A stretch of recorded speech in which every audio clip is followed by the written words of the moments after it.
साम्राज्य सामान्यांचा असामान्य आवाज। आजमने केलेल्या SMS ची दखल मुख्यमंत्र्यांनी घेतली। 9वीत शिकणाऱ्या विद्यार्थ्यांना मातृदिनी आईचा हॉस्पिटलचं बिल चक्क मुख्यमंत्र्यांनी भरला।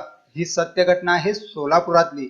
त्याचं झालं असं की अमजद खान हा आपल्या आईवडिलांसह नवी विडी घरकुल येथे राहतो। घरची परिस्थिती बेताची।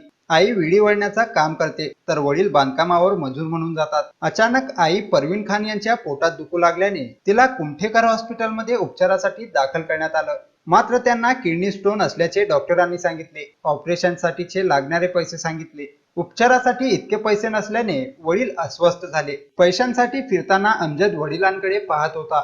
त्याने इतरांना याबाबत बोलले असताना मुख्यमंत्री देवेंद्र फडणवीस यांचा मोबाईल नंबर त्याला मिळाला आणि अमजदने मदतीसाठी थेट मुख्यमंत्र्यांना SMS केला।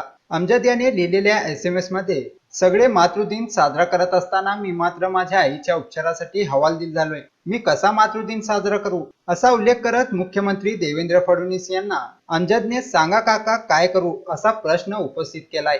चक्क मुख्यमंत्री सहाय्यता निधी कक्षाचे ओमप्रकाश शेटे यांचा डॉक्टरांना कॉल आला। मुख्यमंत्री कक्षेतून शेटे यांनी परवीन खान यांच्या उपचाराच्या खर्चाचे कागदपत्र देण्याच्या सूचना केल्या आणि कागदपत्रांची पूर्तता करण्यासाठी सोलापुरातील स्थानिक आनंद गोस्की यांना सांगण्यात आले।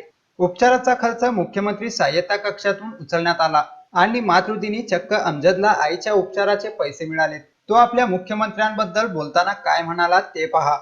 मी इयत्ता 9वीमध्ये शिकत आहे तर आमच्या आईला कुमठेकर हॉस्पिटलमध्ये ॲडमिट केले आहे। तर आमची परिस्थिती नव्हती की आमच्या बिल भरण्या एवढे, तर आमचे वडील धावपळ करत होते। तर एक माणसाने मला फोन नंबर श्री देवेंद्र फडणवीस यांचा फोन नंबर दिला। सांगितलं की तुम्ही असा मेसेज करा। मी श्री देवेंद्र फडणवीस यांना मेसेज केलो की आमच्या आईला ॲडमिट केलेले आहे श्री कुमठेकर हॉस्पिटलमध्ये आमच्या आईला ॲडमिट केलेले आहे, तर तुम्ही आमची मदत करा असे मी त्यांना विनंती केलो। तर त्यांनी मुख्यमंत्र्यांच्या वैद्यकीय प्रमुख श्री ओमप्रकाश शेटे यांनी फोन करून सांगितले की तुम्ही काय टेन्शन घेऊ नका, मी आहे। तर त्यांनी सांगितले की एक माणसांना पाठवून देतो, तर उद्या श्री आनंद गोस्के यांनी येऊन आमच्यासाठी इकडं तिकडं धावपळ करत।